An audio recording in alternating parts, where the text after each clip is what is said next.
Well, I have to say two things. The work itself, I like how every character I play connects me to a different side of humanity. You know, like humans are so complex, and to really truly be able to empathize with a character that maybe I don't know anything about when I start out. I'm doing a show right now, and the role I play is so not like me.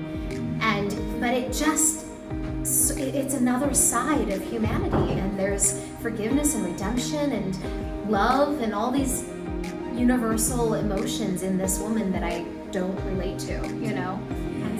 Which was so wonderful. So I got to go up to do this event, and it was for people like the executive producers of Inside Out at Pixar, and they heard me and saw me and met me that night, and that's how I ended up doing Toy Story down the line. Years later, a couple years later, they remembered my voice. So I owe Richard quite a lot. It was a very surreal moment to be in a fancy town car on my way to the performance, sitting next to Jodie Benson and geeking out, because she was definitely my VO hero as I was a kid.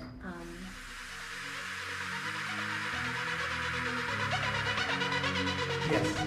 I had a question based off of the movie studios in general and animation studios and voice acting studios. A lot of the time, I imagine that the studios want somebody that's already known. So how do you get into the business and in the first place? How do you get noticed? I'm still trying to find out. When I started in this industry decades ago, it wasn't like that. And something shifted. It was just working actors represented by agents who would audition for these opportunities and be hired. But something shifted towards celebrity. And now it's nearly impossible even to get a guest star role on a television show yourself, but to have a deep enough knowledge of what came before and respect and love for what came before, I think sort of creates that balance.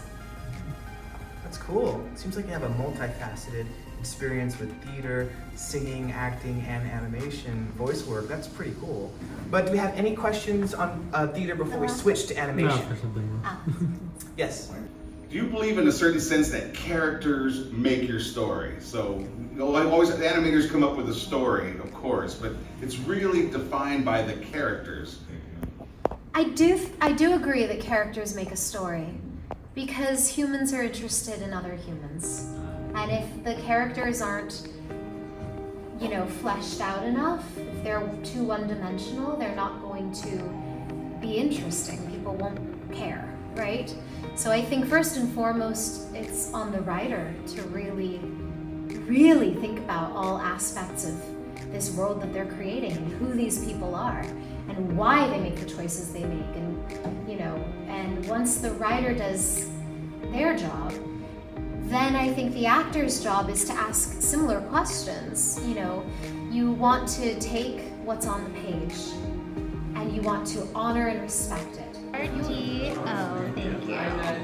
Similar to that. Juliana, these are for you. Oh my gosh, you guys are so sweet. And you want the Thank you so much for coming. We did it, guys. We closed out the season to a grand finale. See ya.